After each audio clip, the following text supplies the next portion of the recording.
changé ma vie, tu as changé mon cœur. Jésus, Jésus, tu es l'objet de mon bonheur. Tout pourrait changer, Oh oui, tout pourrait changer. si tu l'acceptais. Oh oui, si tu l'acceptais. Tout pourrait changer, Oh oui, tout pourrait changer. si aujourd'hui ton cœur, tu lui donnais.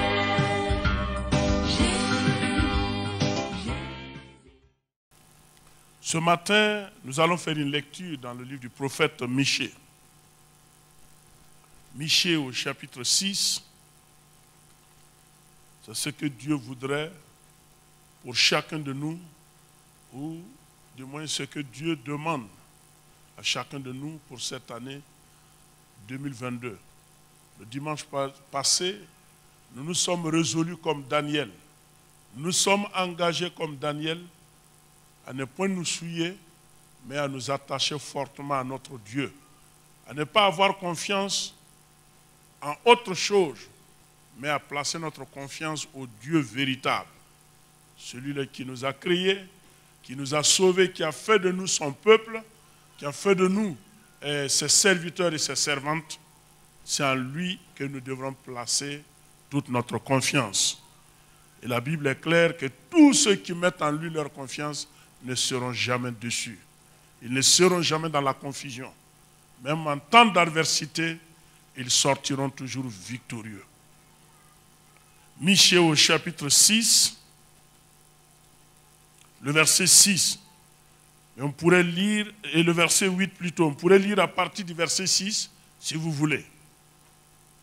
Mais c'est le verset 8 qui retiendra notre attention. Avec quoi me présenterai-je devant l'Éternel pour m'humilier devant le Dieu très haut?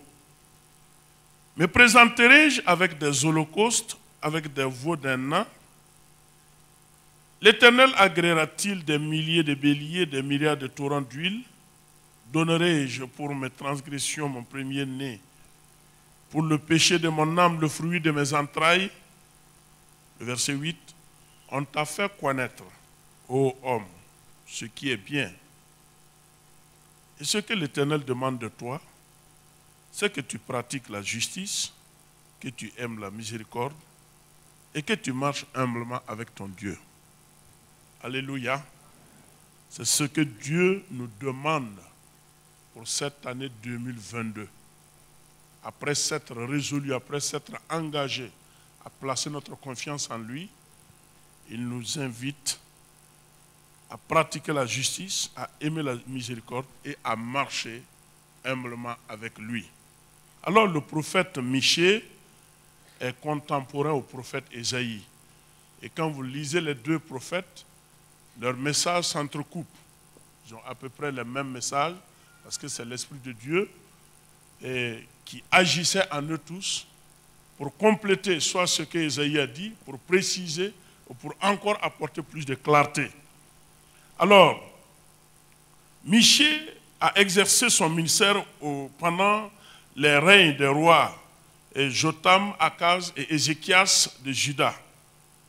Et Ésaïe, lui, c'est au temps des rois Osias, Jotham, Akaz et Ézéchias. Et quand vous lisez le livre des rois, durant le règne de ces rois, surtout les trois premiers, Osias, Jotham et Akaz, vous voyez une confusion dans la vie du peuple de Juda. Le peuple de Juda menait une vie presque identique avec les nations qui l'entouraient.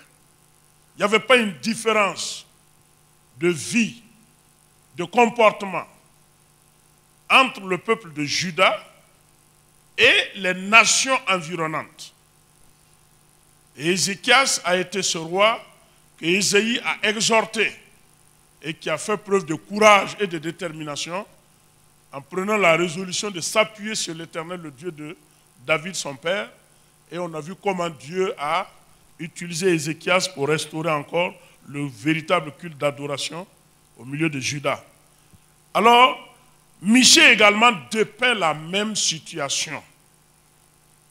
Alors que le peuple de Dieu n'est pas appelé à vivre comme si il ne connaissait pas Dieu. C'est pourquoi les versets 6 que nous venons de lire et le verset 7, le peuple se posait des questions. Le peuple se posait des questions. Est-ce que l'Éternel agrée encore nos sacrifices? C'est comme si Dieu s'était éloigné du peuple de Juda. Et rappelez-vous qu'au temps de Michée et du prophète Ésaïe, le royaume de Juda était béni.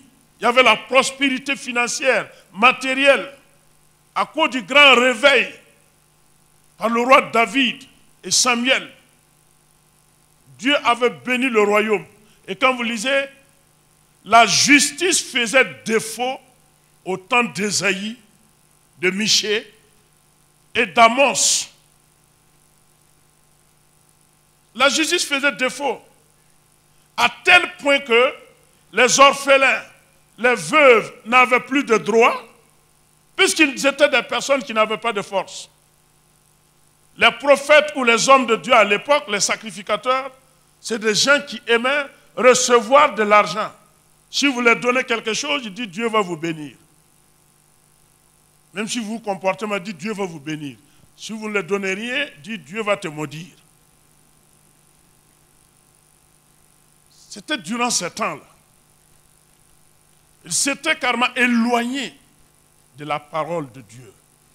Si bien qu'en venant dans le temple, c'est comme s'il y avait un vide. Ils venaient au temple, mais un vide existait parce qu'il n'y avait pas une communion directe avec Dieu. C'est comme si Dieu ne se manifestait plus. Dieu ne les rencontrait plus. Ils ont commencé à se poser la question, avec quoi je vais me présenter devant le Dieu des cieux, le Dieu très haut? Est-ce que je vais apporter des milliers de béliers, des torrents d'huile, de graisse, de béliers? Est-ce que je vais apporter des taureaux? D'autres même sont allés à l'extrême en se posant la question, est-ce que je vais donner mon fils, mon premier fils, pour mes péchés? Parce qu'ils savent qu'Abraham, Dieu avait dit à Abraham de lui offrir Isaac. Donc certains se sont rappelés de cela et dit, bon, pour que Dieu agrée, attend-il que je lui offre mon fils? Vous voyez, c'était des questions qui taraudaient l'esprit et la pensée du peuple de Juda. Tout simplement, le peuple s'était détourné de Dieu et avait pris pour modèle les nations païennes. Et c'est très dangereux quand il n'y a pas de différence dans notre vie de tous les jours avec ceux qui ne sont pas en Christ, avec ceux qui ne connaissent pas d'abord le Seigneur. C'est très dangereux parce qu'un silence va s'installer en nous. Et des questions vont commencer à se poser. Parce qu'il n'y aura plus de contact avec le Seigneur. C'est pourquoi Michée répond au verset 8. Et c'est le verset 8 qui nous intéresse. Il dit, on t'a fait connaître, ô homme, ce qui est bien. Ici, Judas est pris sous l'angle d'un seul être. C'est comme Dieu s'adressait à un seul homme. On t'a fait connaître, homme, ce qui est bien. Dieu m'a fait connaître ce qui est bien. Et Dieu t'a fait connaître ce qui est bien. Et même si on ne te le dit pas, tu sais ce qui est bien et ce qui n'est pas bien. Ou bien, tu n'as pas besoin qu'on amène, je ne sais pas quoi, un bâton pour t'obliger à faire le bien.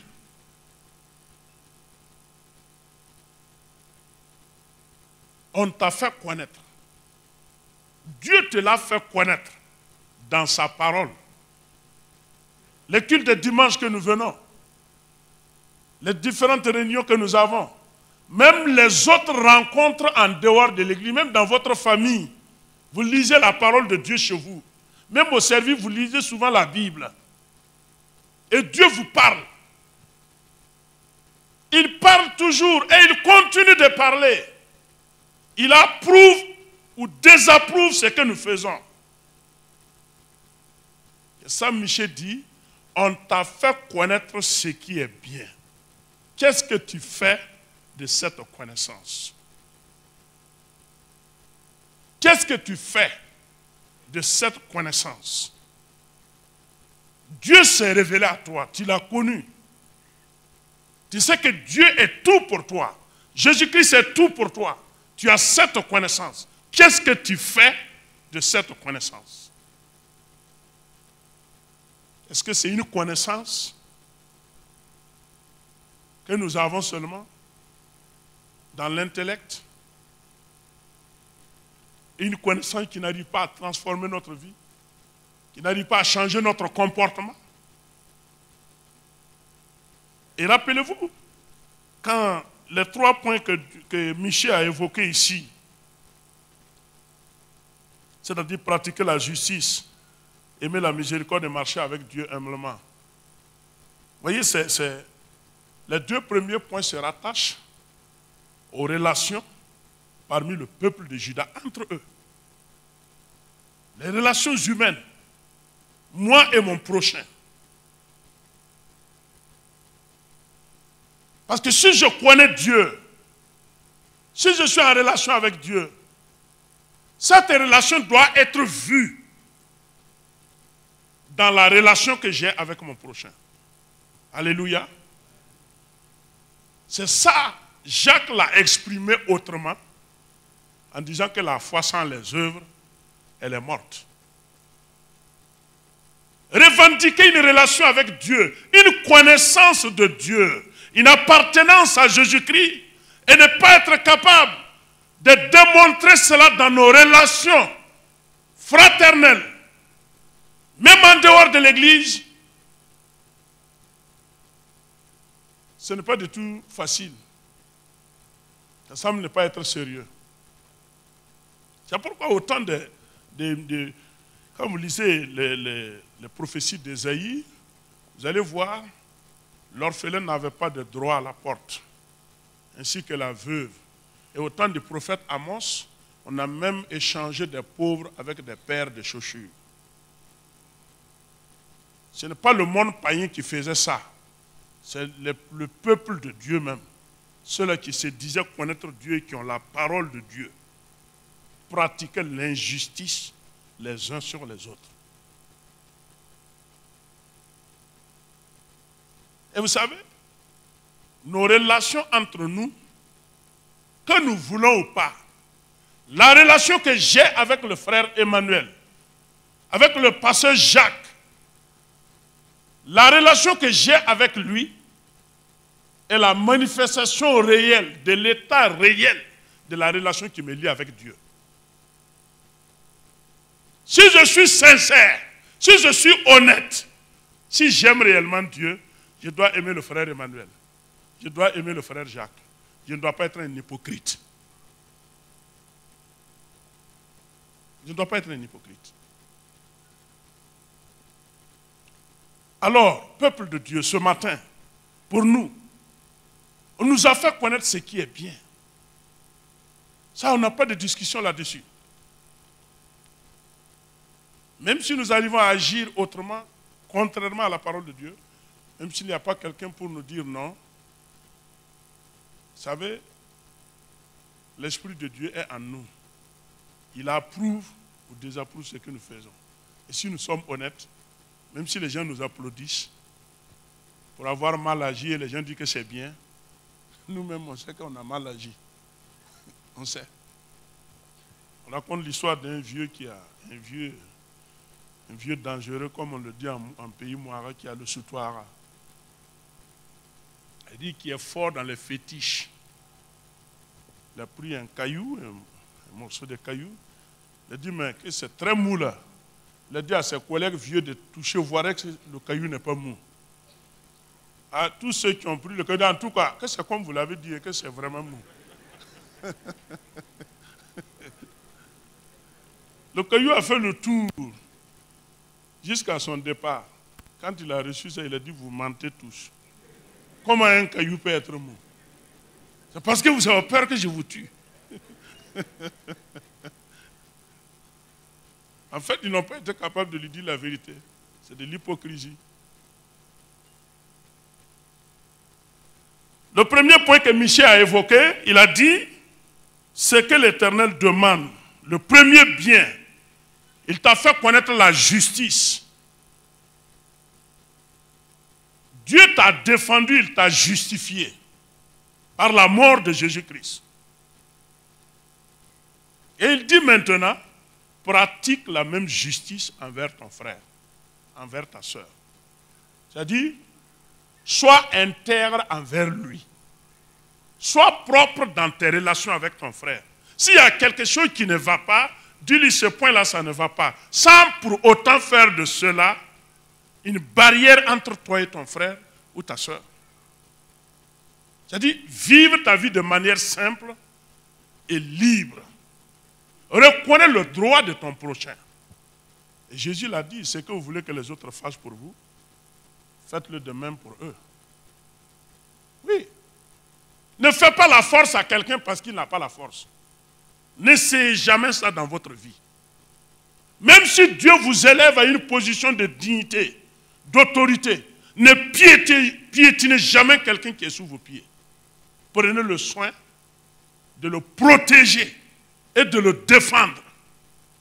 Parce que Dieu défend les faibles. Dieu défend les faibles.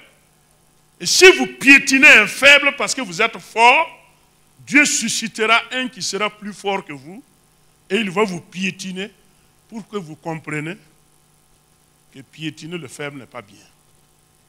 C'est ça, et Dieu a parlé de ces choses au temps de Michée, au temps d'Ésaïe. Évitez ces choses. Écoutez, prononcez selon le droit. Dites la justice à vos portes. Il a dit aux sacrificateurs et aux prophètes, n'exercez pas le sacerdoce pour des gains. Non. Et il a dit à Osée, ceux qui ont été auteurs même pour conduire mon peuple dans l'ignorance, c'est ceux à qui on demande même la connaissance de la loi, c'est-à-dire les sacrificateurs. Dieu n'aime pas les injustices. Même dans votre famille, pratiquez la justice envers votre épouse, envers votre époux, envers vos enfants. Souvent dans nos familles, on peut faire violence sur nos enfants même sans se rendre compte. Parce que nous, on est forts, ils ne peuvent rien dire. Ils ne peuvent rien dire. Alors que l'enfant, souvent, quand il regarde, il sait. Il dit que ici, là. Comme il ne peut pas dire, il appelle ses camarades qui sont là et dit, ah. Il dit,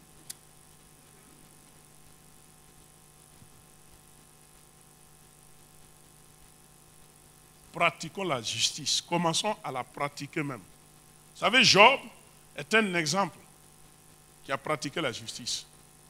Quand vous lisez le chapitre 37 de Job, comment il a expliqué, comment il s'est comporté, il a dit, je n'ai jamais vu quelqu'un dans les parages, dans notre village, dans la cité, dans la ville, devant mes portes, qui est sans couverture, sans que je lui apporte une couverture. C'est ce que Job a dit. J'ai fait tout ça. Je n'ai pas violé la justice ou le droit de l'orphelin ou de la veuve devant le tribunal parce que j'avais des grands qui étaient derrière moi. Je n'ai pas fait ça. Il a même dit que lui, il a été juste envers le sol que lui, il cultivait. Qu'il a été juste envers sa femme. Il a été juste envers tous ceux qui servaient dans sa maison, ainsi que tous les membres de sa maison. Et il est allé au-delà, il a dit, je ne me suis jamais réjoui du malheur de mon ennemi. Je ne me suis jamais réjoui. Alors qu'aujourd'hui, dans nos relations, nous avons des ennemis. Entre nous frères, entre nous sœurs, membres du corps de Christ, on dit qu'on a des ennemis. Est-ce que mon frère est mon ennemi? Est-ce que ma sœur est mon ennemi? Sortons de là et pratiquons la justice. Pratiquons la justice. Ce que nous n'aimons pas qu'on nous fasse là, ne faites pas ça aux autres. Même les enfants. Ça, je vous dis, ne piétinez pas les enfants. Ne piétinez jamais celui-là qui est faible. prenez votre force pour le soutenir. Et si nous pratiquons la justice, il dit d'aimer la miséricorde. La miséricorde. Jésus a dit, heureux les miséricordieux, car ils obtiendront miséricorde. Et Jacques l'a dit, le jugement est sans miséricorde pour quiconque n'a pas fait miséricorde. Vous savez, il y a des gens dans leur vie, ils n'ont même pas un grain de miséricorde. Ils sont tellement, je ne sais pas, je ne sais même pas comment qualifier l'état de leur cœur. Ils peuvent même tuer quelqu'un sans être effrayés. Même si la personne supplie et négocie, dit non, on va te faire. Il faut le faire, on va te faire aussi. Ah oui, c'est la justice. Tu fais, on te fait. C'est ce que Ésaïe a dit. Après avoir détruit les autres, on te détruira. Après avoir fait la force aux autres, on te fera la force. Aimons la miséricorde. Soyons compatissants. Vous savez, en exerçant la miséricorde, même vous risquez même de rencontrer des anges, même sans vous rendre compte.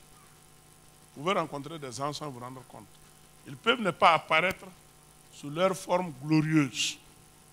Apparaître d'une manière indésirable même, pour voir réellement l'état de votre cœur. Parce que quand vous regardez même que ce soit les fous, les personnes qui sont dans les rues, est-ce qu'il y a une différence avec nous? Hein? Je pose la question, y a-t-il une différence? La seule différence, c'est que Jésus nous a fait grâce. C'est ça. Il nous a fait grâce. Nous aussi, on pourrait se retrouver dans leur état. Ou bien, est-ce qu'ils ont demandé pour se retrouver là-bas? Même s'il y a des gens qui ont demandé, ça c'est leur problème. Mais est-ce que la majeure partie, est-ce qu'ils ont demandé pour se retrouver là-bas? Soyez miséricordieux. Aimons la miséricorde. Pour l'année 2022, pratiquez la justice partout. Ne faites jamais la force à quelqu'un. Et Dieu fera paraître votre justice comme le soleil en plein midi. Et Dieu ne permettra pas que vos droits soient écrasés, qu'on vous détruise. Et le dernier point, il dit, marche humblement avec ton Dieu. Pourquoi? Ici, Dieu rappelle à Israël de reconnaître que tout ce qu'il fait, c'est par pure grâce. Ce n'est pas parce qu'Israël est supérieur aux autres nations, mais c'est lui qui a décidé de faire d'Israël son peuple. Ça, c'est la grâce. Et l'apôtre Paul l'a dit, par la grâce, je suis ce que je suis. Et par la grâce de Dieu, tu es ce que tu es ce matin. Ce n'est pas par tes propres efforts. Ce n'est pas ton choix, ce n'est pas ton mérite. C'est par pure grâce. Alors marche humblement, sois humble. Quand vous lisez l'évangile selon Luc, Jésus a décrit cela. Quand ce pharisien est venu dans le temple pour prier, avec le publicain. Qu'est-ce que le pharisien a dit à l'entrée déjà du temple? Oh Dieu, je te bénis de ce que tu m'as fait ainsi. Oh, je prélève ma dîme. Je jeûne 4 fois par semaine. Je suis fidèle à tes commandements. Au lieu de se limiter à là, son orgueil aussi, Dieu pouvait essayer d'aider un peu. Il a franchi la ligne rouge. Je te remercie du fait que je ne ressemble même pas à ce publicain. Ouais. Et le publicain a dit, ô Seigneur Dieu Tout-Puissant, aie compassion de moi. Je suis un pécheur. Je suis un pécheur. Jésus a tiré la conclusion en disant que celui qui sera élevé sera abaissé. Mais celui qui s'abaisse, il sera élevé. Il n'y a rien à être humble. Il n'y a rien dedans. Être humble. Simple dans sa vie, il n'y a rien de tel. L'orgueil n'a jamais apporté quelque chose. Ce que l'orgueil a apporté, c'est toujours la ruine, la chute, la confusion, la défaite. Mais l'humilité précède la gloire. Et cette gloire, elle vient de Dieu. Et Paul dit, nous qui sommes forts spirituellement, comme ce pharisien qui se croyait fort, nous qui sommes forts spirituellement, soutenons nos frères et nos sœurs qui sont faibles sans discuter les opinions. Essayons de les aider, mais ne nous plaçons pas au-dessus. On dit, voilà, je suis supérieur à un tel. Ah, moi, ma foi, là, n'est pas comme lui. Non, non, non, non. Marchons humblement avec Dieu dans sa grâce. C'est pourquoi Jacques dit, celui qui sait faire le bien et ne le fait pas, il fait quoi? Il commet un péché. Que Dieu nous délivre de commettre un péché en refusant de faire le bien pour 2022. Que Dieu bénisse sa parole. On va se tenir debout et tu vas penser, parce que je tiens coûte que coûte à ce que nous respectons notre heure. Nous avons 10 minutes devant nous. Nous allons prier ensemble. Tu vas baisser ta tête et penser à ce que je dis. Il y a des gens torpiller les affaires d'un frère ou prendre, surtout que nous sommes dans le temps de la technologie, prendre un téléphone et puis brouiller les pistes, confondre ou détruire les affaires d'un frère ou d'une sœur, ce n'est pas un problème pour lui. Il faut enlever ça de ton cœur. Il faut cesser les luttes internes, ça n'a pas d'importance. Alléluia. Le sang de Jésus est suffisant pour nous tous. Il n'y a pas de jalousie. Non, non, il n'y a pas de jalousie. Le Saint-Esprit est suffisant pour tout le monde. Le sang de Jésus est suffisant pour tout le monde. Il n'y a pas de jalousie. Au contraire, priez même pour que Dieu bénisse les frères, pour que Dieu bénisse les sœurs et que Dieu vous donne de vous épanouir. Là, vous allez vous serez épanoui encore plus pour servir les intérêts du Seigneur. Baissons nos têtes. Tu vas méditer, tu vas réfléchir sur cette parole avant de prier pour toi-même.